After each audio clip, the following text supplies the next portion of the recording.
So it is like a kind of understandable, or it's a kind of official or a universal language, we can say, where everyone can actually communicate using this language. Similarly, whenever we talk about the protocols which are available in the communication, each and every vendor may have their own set of protocols, or the operating systems may have their own set of protocols for communication, or different networking devices may have different set of protocols. Okay, now let's say if we talk about Microsoft, there are some NetBIOS standards which are standard for Microsoft. Similarly, for Apple, we have IPX. Similarly, for Cisco, we have a different set of protocol standards.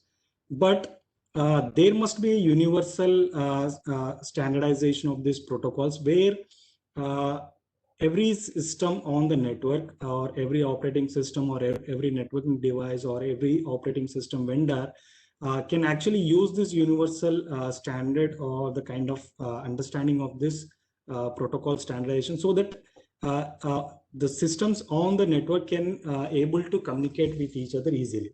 So this is where the TCP/IP protocols has been considered as a universal standardization for this communication sets. Okay, so for this we'll be discussing the kind of layered approach in TCP/IP.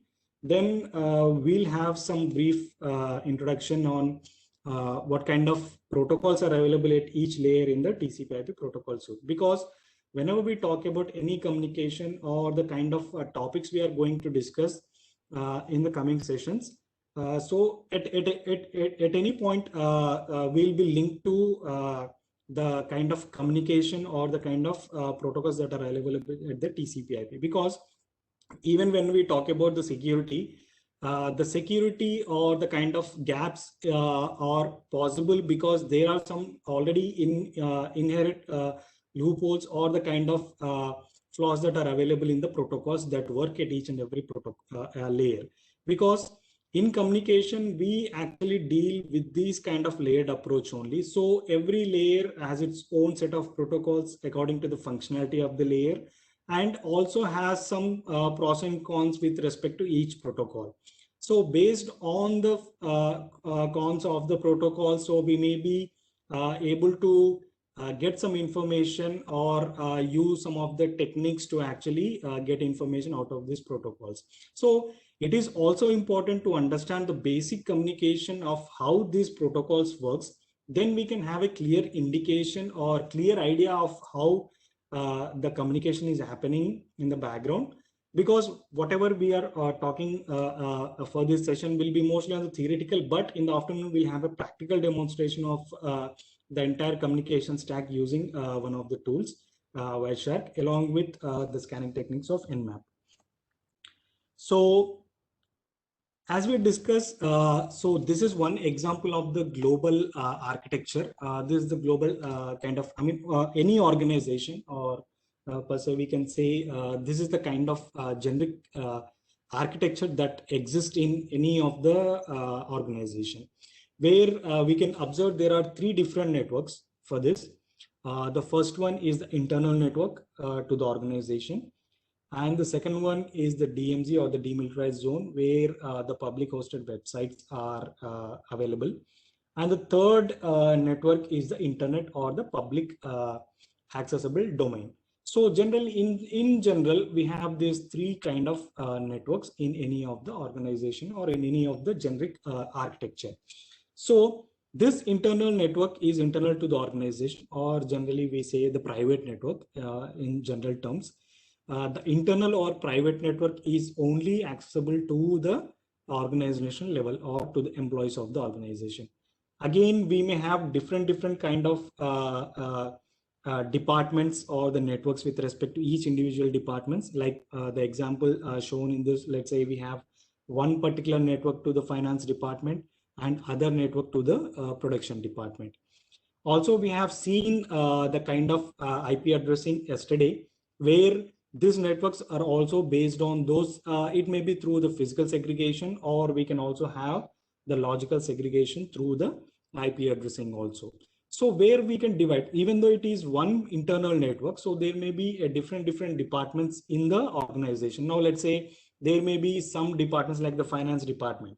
Okay, so it may have some database with respect to the finance records, which may not be available, or which may not be required for the other employees of the organization to access this. So we can segregate this particular network into one particular network using a device. So whenever we talk from now onwards, I say the device or the networking device based on the layers. Now, in most of the organization or in the normal terminology, we may already heard about this terminology called L2 device or layer 2 device or layer 3 device or layer 4 device or layer 7 device. So whenever, even when we talk about the devices or the kind of protocols, we generally apply them with the layers. Now, if I say it's a layer 2 device, that means this layer is nothing but this is linked to the OSI or the TCP layers, where this particular device has a set of functionality, or this device will function again as the kind of features which are available at the layer 2 in the OSI or the TCP. Now, whenever I say layer 3 device, again, this again applies to the kind of layered approach with respect to the layered in TCP IP. Again, so again, the devices will also be have some importance with respect to the layered approach also, right? So this is where the different departments will be available and which are segregated whether physically or logically using the switches as well as the IP addressing segregation. Now, we again in the normal scenario, even we can place internal firewall. Firewall as again, it is for the kind of access controls we can have from what kind of communication that can be passed from one network to the other network, even in the internal, let's say one department to the other department. So this is one security device. I'm not going much into the functionality of the devices because we have another sessions which cover on the firewalls and the other security devices. Now, because we can also observe whenever we are talking about a kind of interconnection to the devices in a network, we are placing a switch, right? So because whenever we are connecting 2 or 3 different devices onto a network, we generally require a switch because switch have multi-port connectivity. So that is where this is a kind of a LAN which is connected to the switch. Now, again, this switch is connected to internal firewall. Again, this is connected to another switch which have a multiple device in the production server. So this is about the internal network. Now, this internal network, as we say, it's a private to the organization, then this has to be protected from the other networks or the other communications. So that is where we generally place the security device at the gateway. Gateway is nothing but the entry or exit point to the network.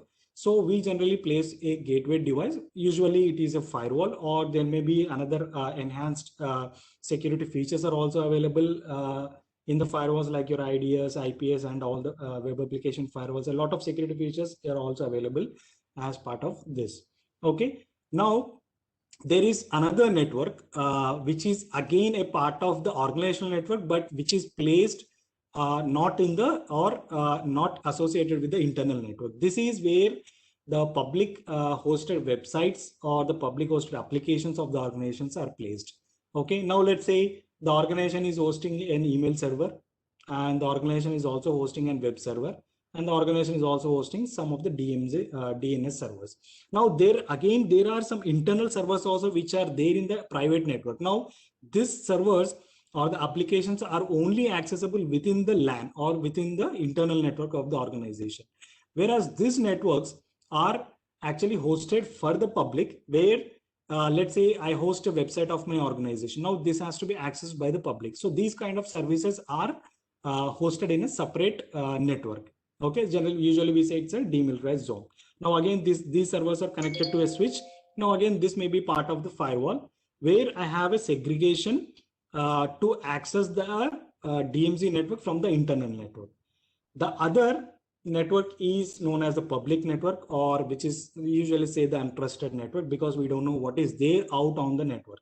Okay, but we also require this network because we have to access internet, and also the public has to access the servers or the applications that are hosted as part of the organization. So again, we use a security device to segregate this network. So usually whenever we talk about the internet, so every organization will be having this boundary router, or the usually in most of the organizations, this router belongs to the ISP or the internet service provider, because they place their routers at our end where they provide a connectivity. From this connectivity, we'll be having one connection to the firewall or the security device or the gateway device, from where we'll get the internet or access to the public network. Okay, so this is the typical network architecture of any organization we take. So usually we have these kind of networks. One is private to the organization, and the other one is where we host the services which can be accessed, and also which are part of the internet. And again, it is not that because we can say that, okay, anyway, we are hosting this particular services to the public and it is part of the organization, why can't it be placed directly onto the network, right, or the internal network? Because even we place a security device to actually protect, because let's say there is a finance server which is, or the web server which is placed on the public hosted network, but there this particular network is also not fully provided, or the access is not fully provided to the internal network, because only the developers of the website can actually access this network. And if you place this network into the internal network, there are chances that someone from public can also come into the internal network, because this DMZ or the public hosted network and internal network are one and the same. So to segregate these kind of access and the kind of privileges we generally give to the customers who are coming from outside, or the people who are going outside, or for the developers who are maintaining any kind of access onto these websites. So we need a clear segregation with respect to the kind of network. So this is where all the divisions we generally make with respect to the internal network, or the DMZ, or the internals, or the internet network. Because as part of audit also, we have been auditing most of the government organizations, where we have seen there is a kind of good network architecture as per the scenario. They place a firewalls, internal firewalls, and there may be chances that even one organization is also connected to one of the organizations or the sister organizations of the same organization. So there may be different kind of location access will also be there. So there is a good kind of access that is provided, but the configurations we generally see, or it's like access has been provided without any proper access controls. So even though we place a lot of security devices, it is also very important to write the configuration rules onto the devices, because placing physically the kind of security device or the devices as the physical segregation is not only enough, the logical segregation has also need to be maintained, because this is where we actually see most of the government organizations are lacking in this. Okay, so it is also very important what the configuration is also placed need also. That is where the physical segregation as well as the logical segregation has to be taken into account whenever we talk about the cyber security. So placing the devices and also placing a proper configuration is also very important whenever we talk about this segregation. So this is our typical architecture will be look like when we talk about the kind of generic architecture. So we have basically three networks. One is private or internal to the organization. One is DMZ, where the applications are hosted. And the other one is the internet, where the public can come, or we can access the public network. But as we discussed yesterday, whenever we are talking about this particular architecture or the networking mechanism, so there should be some addressing mechanism, because let's say from this public network, I want to access a particular web server here. So whenever I'm trying to access this particular web server, there should be kind of addressing mechanism on this particular web server, from where the internet people can actually access this web server. Similarly, an internal employee want to access, let's say, a google.com or hotmail.com or any one of the public servers. So there should be addressing mechanism where the internal employee can also access this publicly available website. Or the particular server that is hosted on the DMZ. So there should be a kind of addressing mechanism is also important, and also a set of protocols or the kind of rules, because this is where protocol is nothing but a set of rules or the policies which are actually placed. So where I can access in a proper channel where the communication has to flow from this particular device or the system to this particular server, or to this particular server which is available on the internet. So there is a set of standards or the protocols already designed. That is where we'll try to focus on the TCP/IP or the OSI layered approach.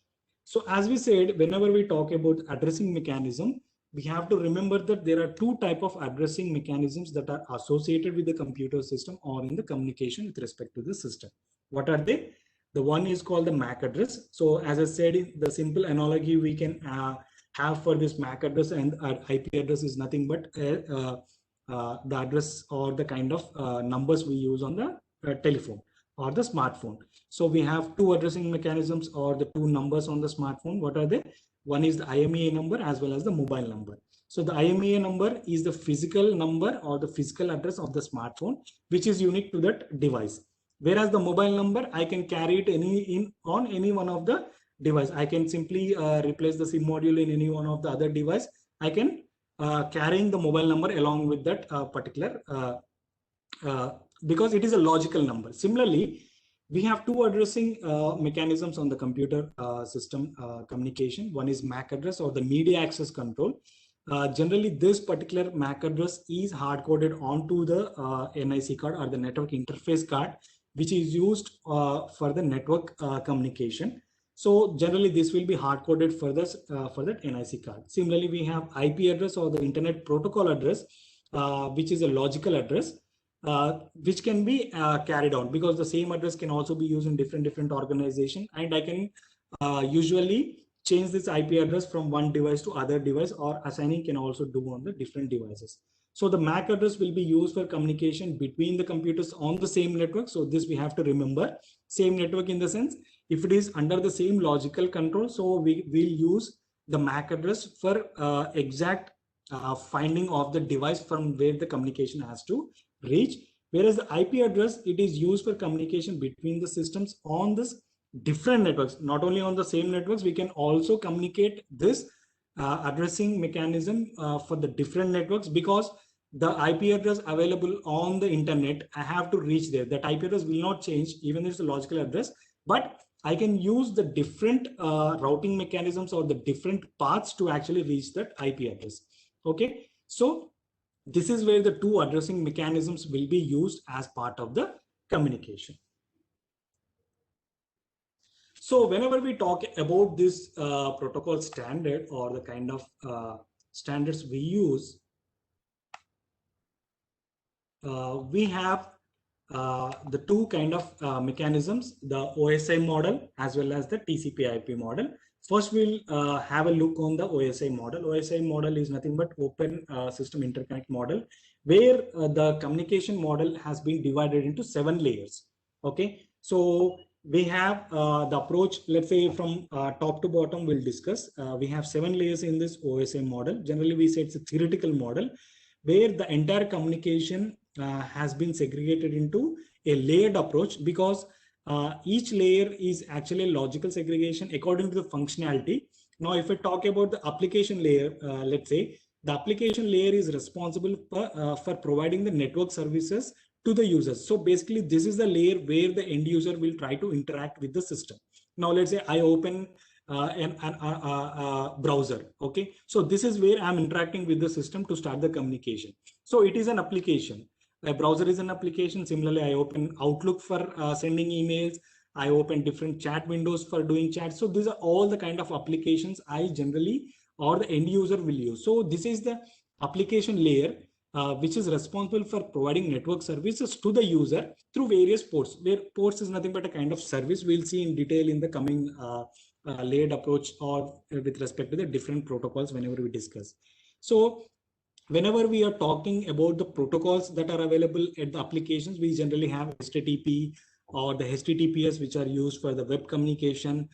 We have FTP protocol or FTP service for file transfer protocols. And also we have SMTP, or the simple mail transfer protocol, for using the email communication. So the next layer that is available after application is called presentation layer, because as an end user, we may be giving a lot of inputs on the language we understand. Let's say we can give it in English, or we can give it another language, but the system has to understand whatever the kind of format or in which the system has to able to understand and start the communication. So further, this presentation layer will be used, which is responsible for converting the data, which is input given by the user, into the standard format, which is understandable by the system. Now, let's say it may be in terms of ASCII codes, or in terms of JPEGs, in terms of encoding or the encryption standards, which is understood by the system. And after presentation, once the data has been converted, so there is another layer called session layer, which is responsible for establishing, maintaining, and terminating the sessions. Now, let's say one system is trying to communicate with the other system, but there must be a kind of session that need to be established. So this kind of session in the sense, for a time period over this communication channel has to be maintained. So for this, the session layer will be used to actually start the inter-host communication for establishing, maintaining, and terminating the sessions, which will be taken care by the session layer. Now, after once the session is established, we need to maintain or send the communication, for which the transport layer used. The transport layer is responsible for end-to-end connectivity between the systems. There may be kind of multiplexing and demultiplexing of the data, and also there is a segmentation is also there, and also sequencing. Sequencing of the data has to transfer in terms of sequence. So there are a lot of other features which are also available in the transport, where we have all these kind of nomenclature with respect to the kind of services also is available with respect to the port numbers. So everything will be taken care by the transport layer. Basically, this is used for end-to-end connections and also for the reliability of the communication. The next layer after transport is called network layer. Network layer is responsible for providing the best path for the data to reach the destination. Now, as we say, the communication has to flow from internal network to the public network or the internet. So for this, there must be a kind of path that has to be laid to actually send this communication from one network to the other network.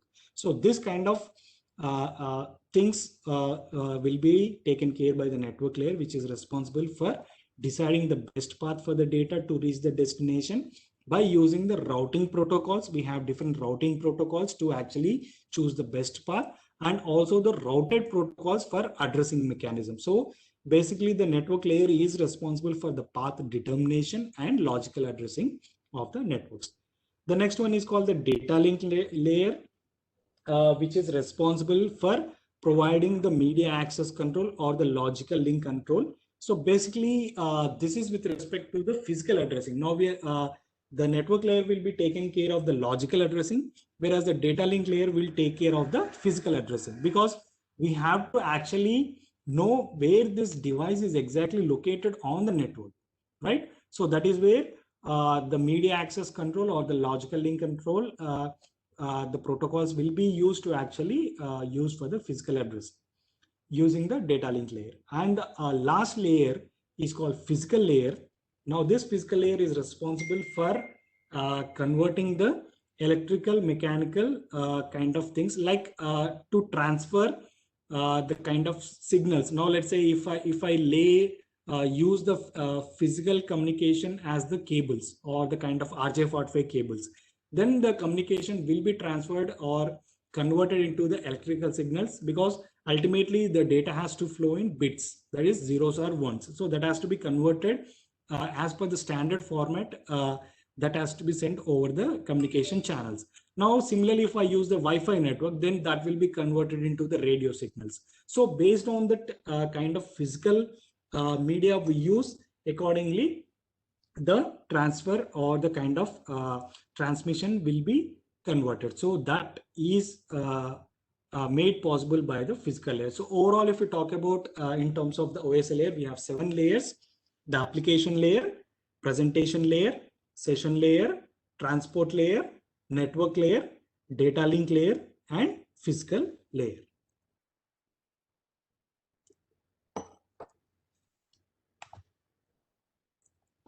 Now, as we discussed, the OSI layer, we generally call it, it's a theoretical model, but the practical approach or the practical model is nothing but the TCP/IP protocol suite. So the same kind of concepts in the OSI are actually taken, and the layered approach in TCP has been clubbed together based on the functionalities. Now, the application, the presentation, and session layer of the OSI are treated as an application layer in TCP. I mean, the functionalities of all the three layers are combined into one layer in TCP/IP protocol suite. It is called as application layer.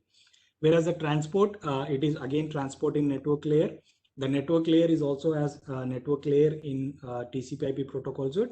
But again, the data link and physical layer are converted into one called as data link. But some text or some textbooks say there are 5 layers, or some textbooks say it's a 4-layered approach. But overall, we have application, transport, network, data link, and physical layers in TCP/IP protocol suite.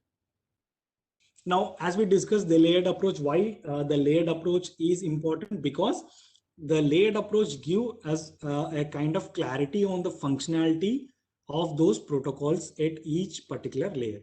So when I talk about the application layer, as we discussed, application layer is responsible for the end user communication. So there are services which deal with these kinds of functionality. So whether it may be web services, or whether it's file transfer to upload or download the files, or for the mail communication. So for all these communications, we generally use the application layer. And in terms of transport layer, the end-to-end connectivity will be provided. So we have the protocols of TCP and UDP. And again, there are new set of protocols are also coming, like for the real-time communications, like real-time transport protocol. So there are again 2 or 3 protocols which are added for this transport, but mostly we use TCP and UDP. And for the internet protocol or the network layer protocol, we have IP, ICMP, and IGMP. And some of the protocols have connectivity to the layer above it. So this is where the layered approach is also important, because this will also give a link to the kind of functionality to the lower layer or to the upper layer. Now, if we talk about the transport layer, the TCP, because most of the application developers, based on the kind of functionalities that are available in TCP or UDP, because TCP we say it's a connection oriented and UDP is a connection less. So we'll see more into these details. But whenever an application is developed, the application developer will decide what is the kind of transport layer they want to use for the application. Now, if we talk about HTTP or FTP, HTTP and FTP uses TCP for the communication transport layer, whereas DNS and TFTP uses UDP for the communication. So based on the transport layer, so the linkage will be established between these layers. So based on the kind of protocols we use. So the layered approach will also give an insight or the kind of segregation also, because whenever there is some kind of issue, even for troubleshooting also, this layered approach will be very much important, because we can segregate, or we can clearly pinpoint the problem from where the issue has come. So that is where the layered approach is also important. So whenever we talk about the internet protocol layer, the network layer, we have the protocols of IP, ICMP, and IGMP. In data link layer, we have protocols of ARP and RARP. Okay, but RARP is currently not mostly used. We use ARP. That we'll discuss in the coming sessions. And the last layer is called the physical layer. The physical layer, we have one protocol with respect to that, the Ethernet protocol, which is have some kind of, because ultimately the bits or the bytes has to flow on the layer. So that is where the information will be provided using the Ethernet layer. So this is how the different kind of layered approach is available with respect to the TCP/IP protocol suite, and the different kind of protocols that are available at each layer.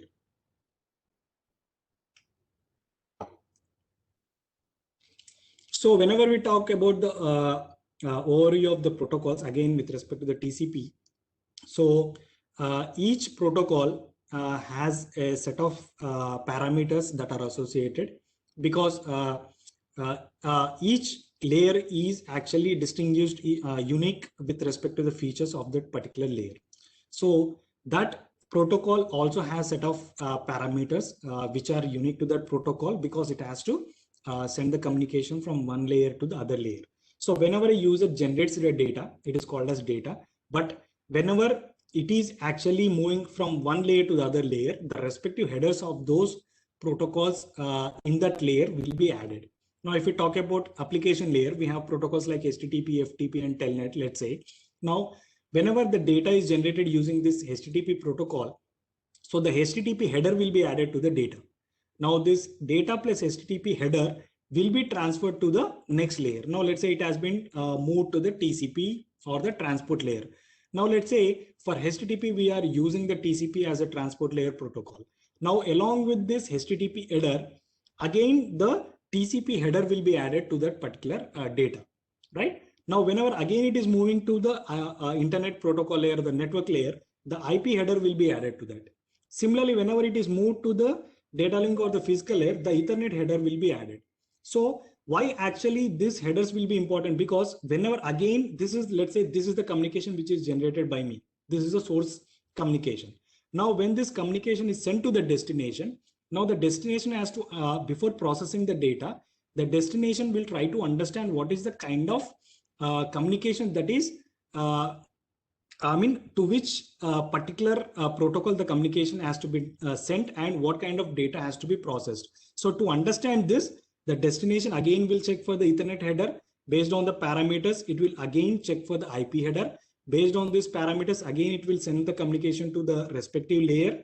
Again, process the parameters in the header, TCP header.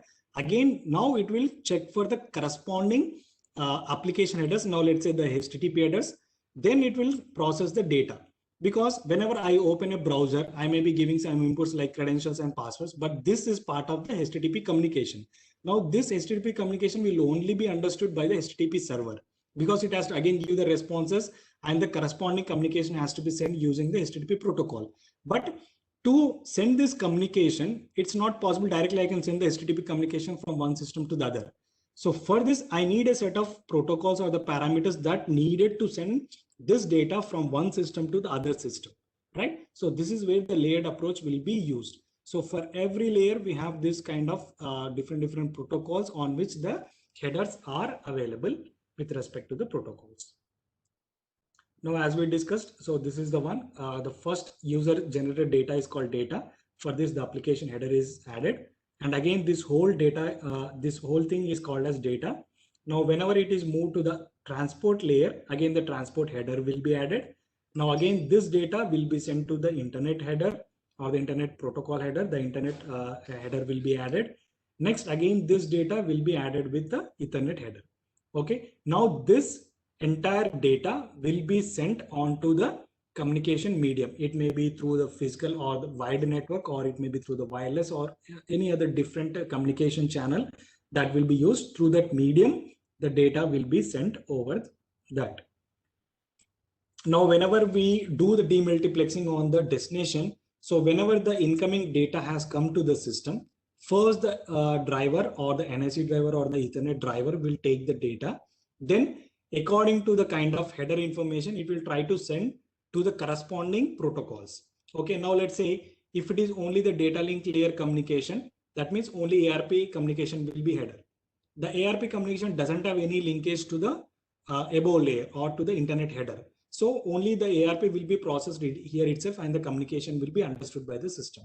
Now let's say there is some communication with respect to the internet header. Now the IP header or the internet header has communication to any one of these four. Okay, it may be through the ICMP. Again, ICMP doesn't have any communication to the above layer, but ICMP has communication to with respect to the IP protocol. So this data will be processed both the ICMP and IGMP.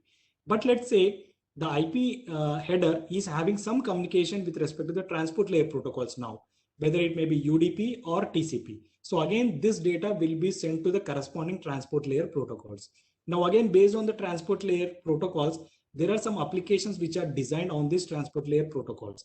Now this application will be sent accordingly to the kind of applications for further processing of the data. So this is how the demultiplexing will be done based on the kind of protocol that is available and the linkage to the kind of protocols that is available with respect to the layers above it or below it. So this is how the demultiplexing will be done based on the kind of protocols that are available at each and every layer.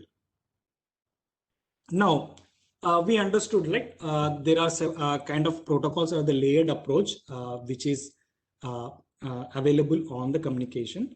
Now, let's say we want to understand how this client-server communication communicates, because whenever we talk about any communication,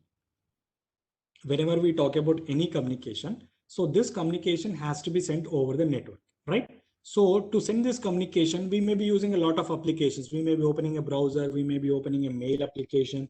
A lot of communication is happening. But if, let's say, if we do not know this layered approach, we simply open a browser and start communicating. But if we understand the layered approach in the communication, then we have a clear picture or the clear understanding of how this communication is possible. Now, let's say a simple example of how this client server communicates. Now, let's say I'm trying to open a browser.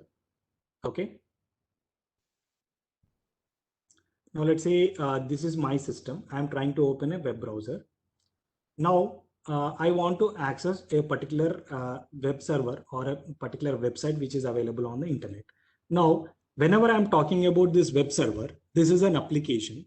But as we discussed, we have two addressing mechanisms, right? We have IP address or we have MAC address. One is logical and one is physical address.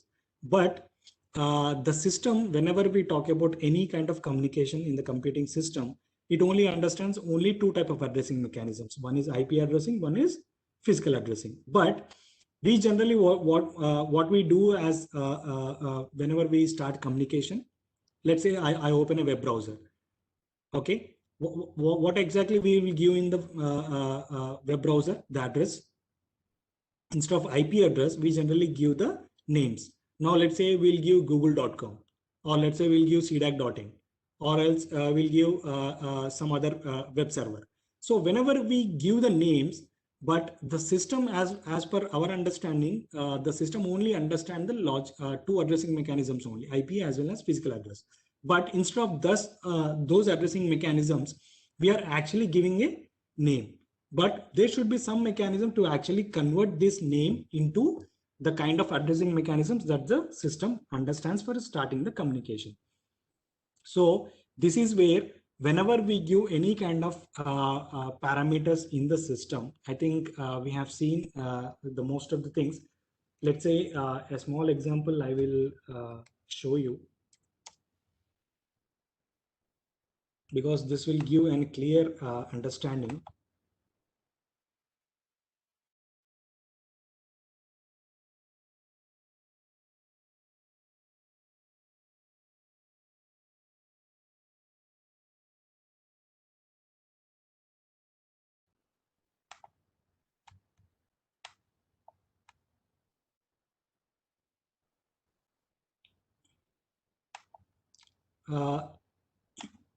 Is my screen available or any issues in accessing?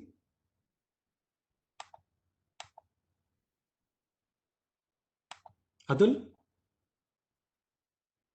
No, sir. No, sir. It is visible. Okay, fine. So let's say I'll just see, this is the kind of IPv4 addressing whenever we generally assign an IP in Windows. Now here we can see what are the parameters we generally have. Yesterday we have discussed, we have IP address. So system can understand only the IP addressing. Let's say one example I can take 192.168.0.1. And also we have another thing called gateway. So generally gateway will be used to as a communication or entry or exit point to the communication. So generally it will be a kind of router or any kind of security device will be used as part of this. Now the other addresses, whenever we can observe, we can see is the DNS server, right? What is this DNS server? So this is the server that will be used to actually translate our whatever the names we give on the browser or the names which we use for the communication to the corresponding IP address, because the system only understands the IP addressing mechanism only. So this is where the importance of DNS will come, because as a humans, maybe we are more using the name kind of naming architecture or the naming kind of scenarios to actually start the communication, but the system only understand the IP addressing and physical addressing. So to convert this, there should be a mechanism for converting this name into IP address. So that is where the DNS server will be used. Okay, so the same can be available here. So whenever I start the communication, let's say I type google.com, any of the website. So first the DNS will come into picture, right? So the query will be sent to the DNS. I'm trying to access so-and-so website with this particular name. Can I get the corresponding IP address? Then I will get the corresponding IP address. Then only I'll start the communication with that particular IP address. Now, the client will send the kind of request. So generally the ARP request will be generated with respect to the router or the kind of system that is available on the network, because before going to the even the external network, first I should know what are the systems that are connected. So this may be kind of request that is generated to understand the gateway. So first I will try to get the corresponding physical address of the gateway. So I'll send an ARP request and I'll get the ARP reply. We'll see what is this protocols, ARP and DNS queries and other protocols in detail. So as I said, I got this logical address or the IP address using this DNS server. But once I get this IP address, I need to send this communication to the IP address, but I don't know where exactly this logical address is located. So what I will do as a system, I will try to find out what is the system that knows about this particular IP address. So for that, again, I need to physically locate this particular system. So usually I'll generate or use this ARP protocol to convert even the IP address into the physical address, right? So this ARP request will be sent to know where this IP exists, and accordingly I'll get a response from the kind of system where it knows where this particular IP address is existing. Then there is a transport layer or the TCP three-way handshake will occur. TCP three-way handshake is nothing but to establish the connection between the two systems. That is, I'm trying to initiate a connection from my web browser to the web server. So I will initiate the three-way handshake. This is a transport layer protocol. Then the application, the actual application will be starting from here. So I will send a HTTP request. Then accordingly, I'll get a web page. So we generally see only this communication as a normal user, because I open a browser, I open google.com, I'll get the web page. But before I get this web page, so this is all the process that will be happening in the background. So I'll try to resolve that domain name first into an IP address. Then I'll try to check where exactly this IP address is located, because if it is an internal web server, I'll directly get the physical address of the machine itself. But even though the web server is available on the internet, I need one particular device gateway address also. So further also ARP request and reply will be used. Then accordingly, I will use a transport layer protocol for making the connection established. Then accordingly, then I will send the application request, then I'll get the application response, right? So this is how the entire server client server communication will be happening in the background. Then we'll close the connection accordingly once it is done. So this is the tool we are talking about. We'll have a detailed discussion in the afternoon session. Now, whatever the communication we are trying to talk about, because what happens is whenever we open any browser, we open a web page and we'll try to get the things, or if you open Outlook, we'll get the information. But we have understood that there is a layered approach in the with respect to the protocols that are based on the functionality. But how this layered approach is possible? Because theoretically, we can only see the kind of layered approach in the theoretical approach, where we can understand how this layered approach is functioning based on the protocols. But this particular tool called Wireshark, where we use this tool to visualize the exact communication, whatever we have discussing this in theoretical. So this tool will be used to actually visualize the same in a practical manner, or we can see the kind of approach, because we have seen the ARP request, we have DNS request, we have TCP, and we have the HTTP communication. So all these communications, whatever we have discussed in the theoretical part, that can be visualized using this tool. So in the afternoon session, what we'll do is we will try to use this tool, and also because anyway there are some information gathering techniques also. So along with the security concepts, we'll try to understand the various other important protocols along with this Wireshark, and also some of the scanning techniques that can be used in the afternoon session. So this is how the communication is possible, right? So I hope this introduction to TCP/IP is done. If there is any kind of issues or any kind of queries, you can ask for. Because as we discussed, this TCP/IP protocol suite is very much important, because whatever the cyber security techniques or the kind of methodologies we generally use, we need to understand the communication as per the protocols only. Because if we clearly understand the kind of communication that is happening from one system to the other system through this layered approach, it is very easy to actually troubleshoot or to actually understand the security things. Because even if we talk about any kind of cryptographic techniques or the encryption standards we generally use, that is also applicable to the protocols at each and every layer on. Now, let's say we are talking about HTTP.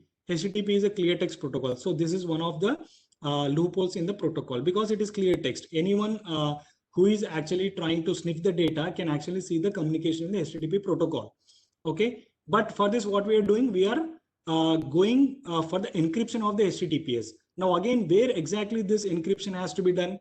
Again, it is done on the TLS or the transport layer security, because we are doing the encryption between the transport layer as well as the application layer. So the communication between the transport layer and the application layer is encrypted, and we are converting that into HTTPS, right? So that secure HTTP is actually nothing but the encrypted version of the HTTP protocol. So if we clearly understand what are these protocols, so it is also very easy for us to understand the kind of encryptions or the security standards which are used to implement the security also will be easily understood with respect to that. Please, there was internet issue at my end at the beginning. Okay, I'll just show the generic architecture. So this is the generic architecture, sir, which we are talking about. Yeah, this was the kind of addressing architecture we are talking about. See, what happens is in any of the organization, this is the kind of global architecture we can say, because most of the organizations have this three kind of segregations with that. The first one is called the internal network, which is private to the organization. Again, in this internal organization or the internal network, we may have segregations with respect to the different departments. So we may have different departments like finance department or production departments. Again, we can have a physical or the logical segregation into the internal or the private networks also, like using the IP address subnetting or the VLANs concept. So we can make the different kind of logical divisions, or we can directly place two different departments into two different rooms, and we can connect a router. So this kind of segregation we can make in the internal networks. Again, for security, we can place an internal firewall where there may be some sort of access controls from one department to another department also, that also we can make using these firewalls. And again, there are another networks where our organization may be hosting some of the services to the public, like we may be hosting our website, we may be hosting some of the application servers. So that can be placed in the DMZ zone or the demilitarized zone. And there is another network, which is the global network or the internal network, or we can say the public network, because we don't know what is there outside. So this also is very important, because internal employees, they may actually connect to the internet to get the information, or the internet, the public can also connect to the services which are available onto the organization. So this communication has to be established. So that is where the security devices or the kind of devices can also be used to actually segregate the kind of communication, because security is also important, where we can write the rules accordingly to actually clearly define the kind of communications that is possible from internal network to the applications which are hosted, and also from the public to whom the access has to be provided onto this service, whether it has to be allowed to all the public or only to a specific kind of public. Similarly, the internal people, whether all the people can actually access the internet, or only a set of people or only a set of systems can actually access the internet. Even for the DMZ also, whether all the internal employees of the organization can do any kind of changes on the servers hosted here, or only a developing team can only change the kind of services. So for every kind of access, we can actually define the rules. But in general, we can say this is the kind of connectivity where we have three different networks: the internal network or the DMZ network and the internet network. And again, there are only two type of addressing mechanisms which are used as part of this. One is called the physical addressing or the MAC address, or the medium access control, which is used for communication between the computers on the same network, because I can pinpoint exactly the system. And there is other addressing mechanism called the IP address or the internet protocol address or the logical addressing, which is used for the communication between the systems on different networks, because I can use the same IP address mechanism to actually communicate from on the DMZ or on the internet. And for this, I also need a specific path, because from internal to internet, how I should actually send this packet from here to here. So there should be a path. So for this also, I use this IP addressing mechanism using the routing protocols to connect from this machine to the outside machine also. So this is the generic scenario in any of the organization. We can see this kind of typical scenario where we have three different networks. I hope, yeah.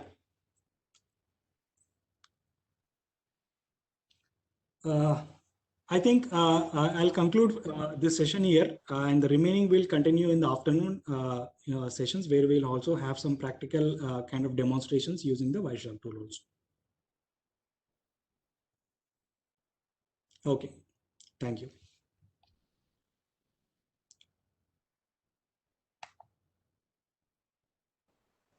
Thank you, sir. Yeah, look. If anyone have any queries and questions, please write in the chat box.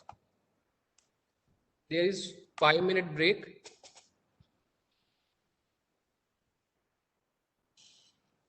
Atul? Yeah. Yeah, please transfer presentation links to Mr. Ankit Kumar and Sarwar Kumar. Sure, sir. I'll do that. Okay. Okay, sir. Thank you, sir.